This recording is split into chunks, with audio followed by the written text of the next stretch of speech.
Dos hombres subieron al templo a orar. Uno era fariseo y el otro publicano. El fariseo, puesto en pie, oraba consigo mismo de esta manera: Dios, te doy gracias porque no soy como los otros hombres, ladrones, injustos, adúlteros, ni aun como este publicano. Ayuno 2 veces a la semana, doy diezmos de todo lo que gano. Mas el publicano, estando lejos, no quería ni aun alzar los ojos al cielo, sino que se golpeaba el pecho diciendo: Dios, sé propicio a mí, pecador. Os digo que éste descendió a su casa justificado antes que el otro. Hola, buenas noches hermanos. Es un placer para nosotros poder compartir este tiempo que es la reunión de la familia, la palabra de Dios, con ustedes. Y meditando en la semana, veía este pasaje que nos muestra tan claramente el Señor, dos personas con dos actitudes completamente distintas. Yo pensaba, en este tiempo hay personas que tienen actitudes diferentes. Por un lado hay gente que se siente con derecho para reclamarle a Dios, y hay personas que en realidad están humilladas buscando la presencia de Dios. Acá vemos en primer lugar cómo el Señor lo grafica. Dice: dos hombres subieron al templo a orar. No hay nombres, hay dos personas anónimas, ¿sí? Y dice, uno era fariseo y otro era publicano. Hay sí dos roles bien definidos. El fariseo era una persona encumbrada en la sociedad, que ocupaba un lugar principal de respeto por toda la sociedad de ese momento. Y dice otro era publicano, que por el contrario estaba recibiendo siempre el repudio de la gente porque estaba recaudando para el enemigo, la persona, el rey imperio que lo estaba sometiendo a los judíos en ese momento. Entonces, la persona que en teoría tenía el renombre de la sociedad del fariseo, dice, el Señor oraba consigo mismo. Qué notable, cuando yo leí esta palabra me hacía reflexionar en este tiempo de selfies, tiempo de autoimagen, tiempo de redes que hablan de caras y de imágenes, de lo de afuera, lo que se ve. Él estaba hablando consigo mismo y dice que estaba diciéndole al Señor, Señor, te doy gracias, te doy gracias. En realidad Dios no estaba escuchando esta gracia, sino que estaba viendo que él hablaba consigo mismo. No había una actitud que condescendía con su corazón. Su corazón estaba lejos de pensar en Dios y de agradecer realmente a Dios. Estaba pensando en sí mismo que él era en realidad merecedor de lo que él tenía, digamos, que Dios lo amaba porque él se merecía lo que estaba pasando. Y yo pensaba que cuán lejos estamos de ver las cosas como Dios las ve, cuán lejos estamos de ver las cosas como Dios las ve. Dios es el dueño de todo, Dios es el dueño de todo. ¿Y qué lejos está toda mi percepción tantas veces? Muchas veces me creo dueño de mis cosas, de mi tiempo, de mi vida, cuando en realidad veo a todos Dios. Dice el apóstol Pablo allí en Hechos, voy a leer la versión TLA que es más clara, Hechos 17 del 24 al 27, dice, es Dios, estaba hablando Pablo con la gente de Atenas y está explicando su visión, dice, es el Dios que hizo el mundo, hablando de su Dios, y todo lo que en él hay, dice, es el dueño del cielo, de la tierra, dice, él no vive en templos hechos por seres humanos, tampoco necesita la ayuda de nadie, al contrario, él es quien nos da vida, dice, el aire y todo lo que la gente necesita. Qué notable, en tiempo que esta enfermedad nos quita el aire a las personas que la padecen, qué lamentable. El dueño del aire es Dios, está diciendo aquí el apóstol Pablo. Y dice la última parte del versículo 27, Él nos da poder para vivir y movernos y para hacer lo que somos. Él es el motor de todas las cosas que tenemos. Y yo pensaba, ¿cuál es el poder de Dios? ¿Cuál es la dimensión de Dios? ¿Qué dimensión, qué imagen tengo yo de Dios? Pero no solamente se queda en las cuestiones físicas, sino también en las cuestiones políticas. Dios dice en Daniel 2:20, Daniel habló y dijo, sea bendito el nombre de Dios. Dice, de siglos en siglos, porque suyos son el poder y la sabiduría. Él muda tiempos, las edades, quita reyes, pone reyes, da sabiduría a los sabios y ciencia a los entendidos. Dios está por sobre todas las cosas.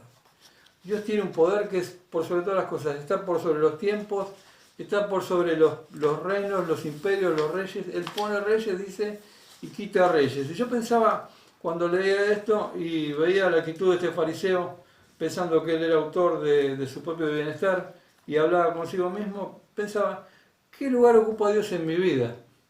¿Qué lugar ocupa Dios en tu vida?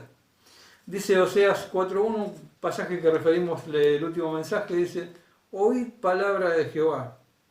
Oíd palabra de Jehová. Oseas 4.1 dice, porque Jehová, Dios, contiende con los moradores de la tierra. Escuchen lo que dice, porque no hay verdad, ni misericordia, ni conocimiento de Dios en la tierra. El hombre ha enajenado, hemos enajenado a Dios.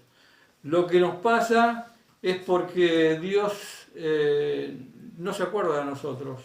O sea, el hombre ha vivido como quiso todo el tiempo, haciendo su propia voluntad, olvidándose de Dios, cambiándolo por imágenes de animales, diciendo que somos un resultado de la evolución, de un simio, de lo que fuese, olvidándose de Dios. Dios no existe. Y ahora, en esta instancia, Dios se está manifestando a través de las cosas que están pasando, sobre el clima, sobre los terremotos, sobre las señales, sobre las cosas que están azotando al mundo, esta enfermedad, y que nosotros nos hemos tratado de olvidar a Dios, es decir, somos los propios autores de nuestra película. Y en realidad no es así, Dios es el que está en control, como siempre decimos. Pero yo pensaba, ¿cuál debe ser la actitud de un hombre que realmente tuvo logros, hizo cosas a lo mejor como ningún otro hombre, pero su actitud fue realmente la que tenemos que tener, buscar a Dios de corazón? Y voy a decir algunas cosas de las que hizo, y ustedes se van a dar cuenta de quién de quién hablo. Dice, en primer lugar, voy a leer 1 Samuel del 16 al 11, dice, entonces dijo Samuel a Isaí, estos son todos tus hijos, y él respondió, queda uno el menor que apacienta las ovejas. Dijo Samuel, Isaí, envía por él. Dice, porque no nos sentaremos hasta que él venga hasta aquí. Apacienta las ovejas. Apacienta las ovejas. Después dice en 2 Samuel 23.1, estas son las palabras postreras de David. Dice, dijo David, hijo de Isaí, dijo aquel varón que fue levantado en alto, ungido de Dios de Jacob, el dulce cantor de Israel. Cantor.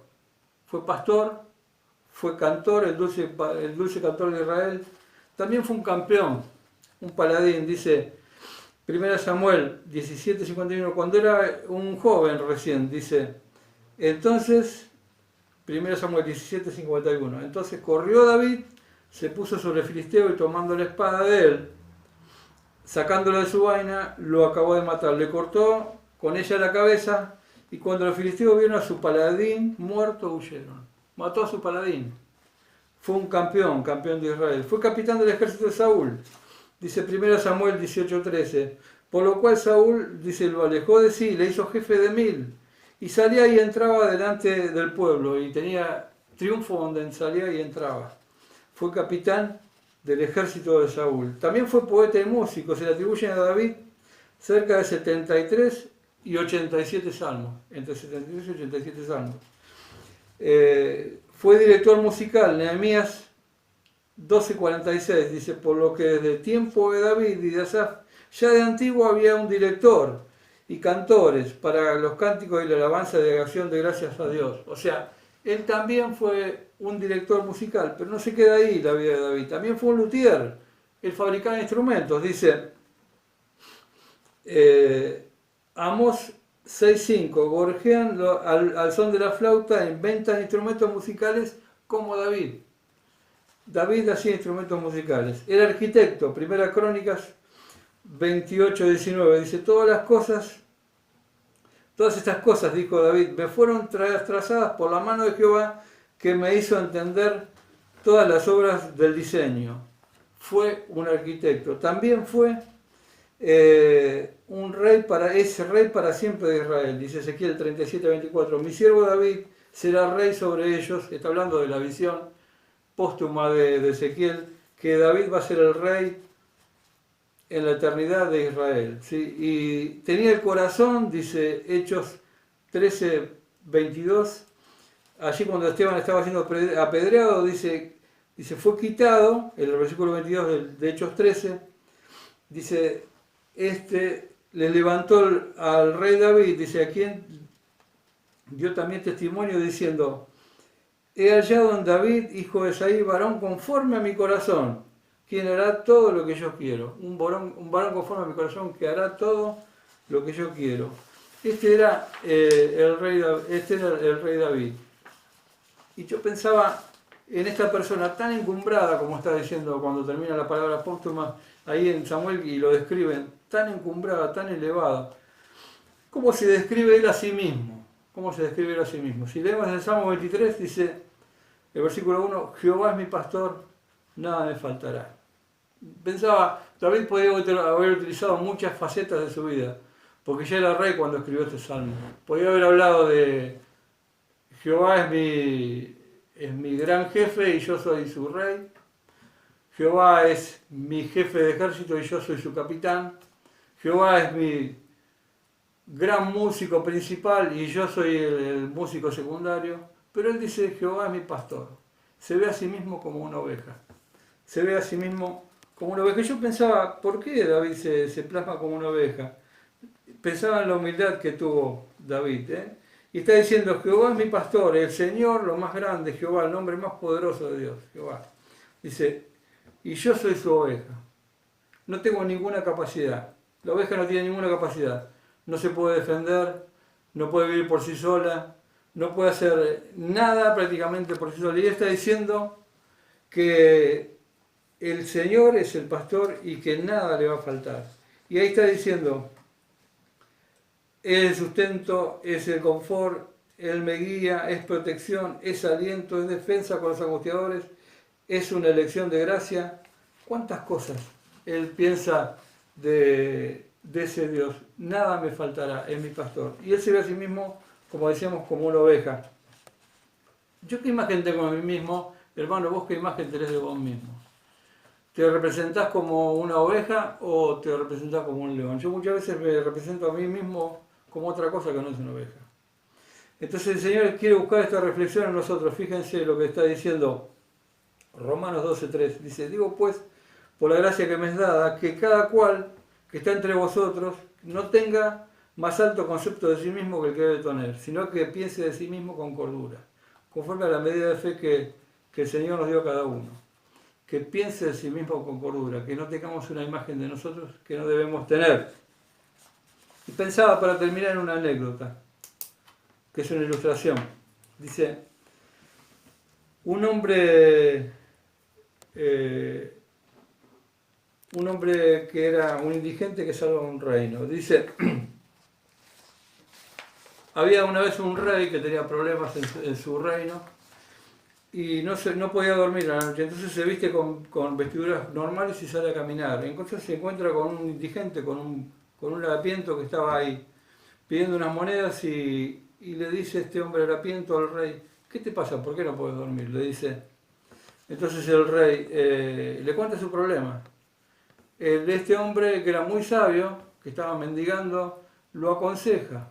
El rey entonces toma una decisión acertada con el consejo que le dio este hombre que estaba ahí mendigando.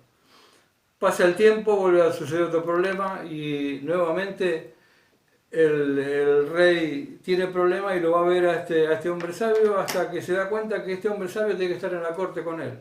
Entonces lo invita a estar en la corte, se revela que es el rey y lo lleva. Este hombre todos los días desaparecía a cierta hora del día y se iba a un lugar secreto. Entonces los sátrapas que estaban al lado de él le dicen al rey, este hombre está planeando algo contra vos. Está planeando algo contra vos. Y entonces el rey le tiene que decir, ¿qué está pasando? ¿Por qué te estás yendo todos los días? ¿Por qué desapareces de la corte todos los días? El rey le dice a esta persona le dice, vení, acompáñame conmigo y quiero que veas a dónde yo me voy. Lo lleva hasta su cuarto y le dice, ves rey, acá vengo yo todos los días. ¿Por qué? Porque acá tengo colgada mi ropa de cuando yo mendigaba. Cuando vos me trajiste a este lugar, yo no tiré mi ropa, sino que la tengo acá en este lugar. todos los días al mediodía vengo acá y me pongo a ver donde la ropa que yo usaba y le doy gracias a Dios por el lugar que tengo ahora, para que lo que me está pasando no me lleve a engrandecerme sobremanera. Y estoy tan agradecido con vos por las cosas que me diste y por tenerme aquí en este reino con vos. Ojalá que esta experiencia también pueda ser la nuestra, pensar que todos los días el Señor nos sacó del lugar donde estábamos, que estábamos perdidos, y nos puso en un lugar que es un lugar sublime, en el que tenemos una herencia eterna, y pensar que todo lo que tenemos viene de su mano, que no somos nada, que todo lo que tenemos viene de su poder, que somos nada más que una oveja que estamos siendo guiadas por el Señor. Y podemos decir como David, Jehová mi pastor, nada me faltará. Amén.